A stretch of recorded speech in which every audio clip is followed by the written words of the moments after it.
করবুক মহকুমার অন্তর্গত করবুক ব্লকের অধীনে পোয়াংবাড়িয়াদিসি ভিলেজের এলাকায় পোয়াং মগপাড়া এলাকাতে একটি মাত্র ঝুলন্ত ব্রিজ। সেই ব্রিজে যাতায়াত করেন প্রায় 150 পরিবার। বিভিন্ন ধরনের অসুবিধায় ভোগ করছেন এলাকাবাসীরা। হঠাৎ করে ইমার্জেন্সি যদি ঘটনা ঘটে তাদের যাতায়াত করতে খুবই অসুবিধা হয়।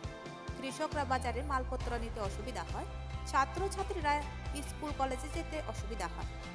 13 ও 14 বছর দীর্ঘদিন ধরে এই সমস্যায় ভোগ করছেন এলাকাবাসীরা। কোনো আধিকারিক কোনো খোঁজ খবর রাখেন না।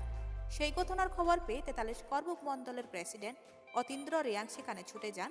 এলাকাবাসীর সঙ্গে কথাবার্তা বলে তাদেরকে আশা দিয়ে আসলেন অতি দ্রুত এলাকাবাসীর যে সমস্যা সেই সমস্যা সমাধান করবেন।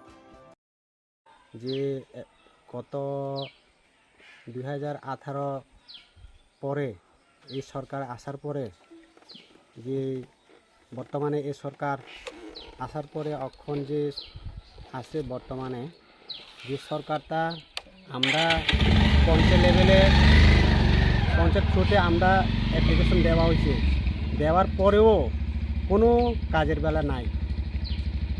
তো আমরা যাতায়াত করতে খুব অসুবিধা, এমন যে অসুবিধা হইতেছে গত সপ্তাহে একজন মেয়ে একদম পাওটা ঢুকে গেছে, তবু চামড়া শুলে গেছে না।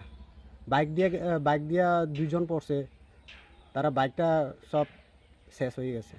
আরেকটা আজকে যে করবুক থেকে আমাদের করবুক মণ্ডল প্রেসিডেন্ট এসেছিল, আমরা যে তার নাম হয়েছে অতীন্দ্র রিয়াং, তো তারা এসে চেয়ে গেছে আমরা পদক্ষেপ নেব কয়া আশা করে গেছে।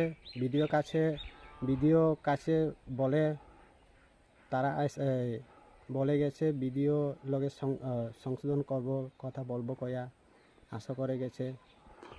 আমরা যে হিদিগি ফ্যামিলি আছে প্রায় 150 ফ্যামিলি আছে।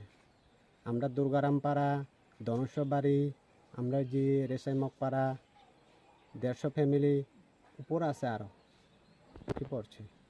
তারা যাওয়ানে একটাই রাস্তায় এই ব্রিজের থেকে সবাই যায়, এই ব্রিজ দিয়ে যাওয়ায় আমরা নতুন বাজারটা প্রতি সপ্তাহ রবিবার দিনে আমরা প্রতি রবিবারে আমরা বাজার খাই।